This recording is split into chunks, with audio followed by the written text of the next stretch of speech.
In Genesis 1:27, it talks about how we're made in the image of God, and he made us male and female.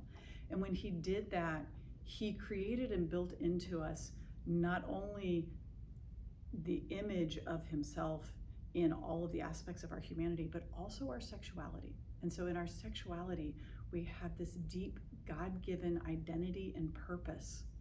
And as we talk about those things, we see that our sexuality is there to draw us into intimate relationships, into places where we are deeply known and deeply loved. It also is a place where God has created the capacity for us to reflect him as creative beings. In that safety of covenant relationship, our sexuality allows us to create life.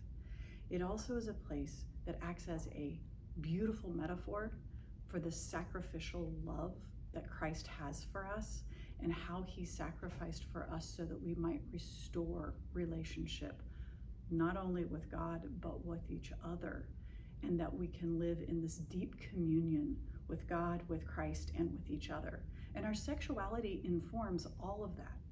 But also in Genesis in chapter 3, we see where it goes profoundly wrong. And when sin enters the world, we suddenly end up with this hijacked version of our sexuality, of our relationships, and of our intimacy. And I think that as we work through that, we see that we now have, especially in young people, as we are growing into our sexual identities and our fullness of who we are in Christ, we have a lot of curiosity, we have a lot of confusion, we also have a lot of pain around our sexuality.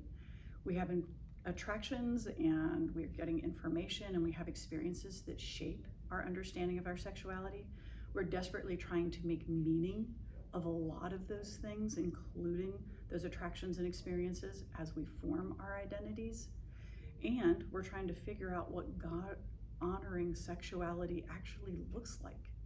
And if we don't have safe places and safe relationships and safe communities to actually walk together to create this meaning and these holy identities, we can suffer greatly.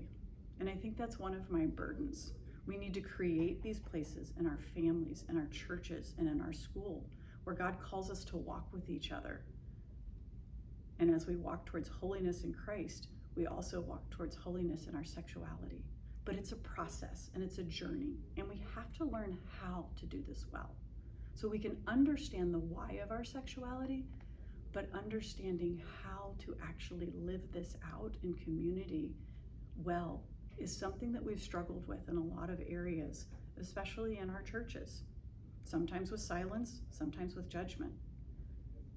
I love this verse in Colossians. Colossians 3 talks about how we do this. It comes in an area of the letter to the Colossians where it's talking about how we walk like Christ.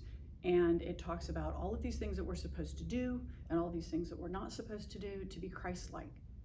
But Paul just doesn't leave us there. He actually tells us how to do these things. And that's the part I want to read to you now. Therefore, as God's chosen people, holy and dearly loved.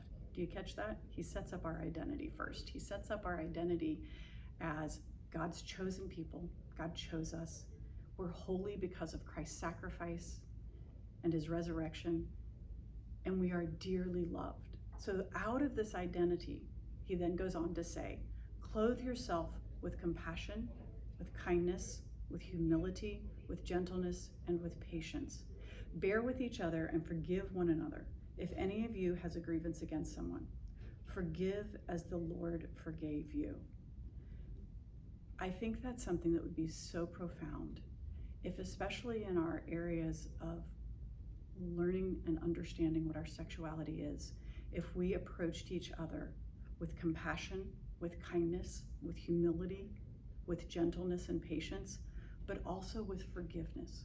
If we stumble, if we mess up, if we struggle, if we have questions that are uncomfortable, that we have this attitude of openness and compassion and forgiveness for each other to help us journey towards holiness. And then in verse 14 it says, over all these virtues put on love, which binds them all together in perfect unity. And that's what God calls us to be unified in our pursuit of Christ, even in our sexuality.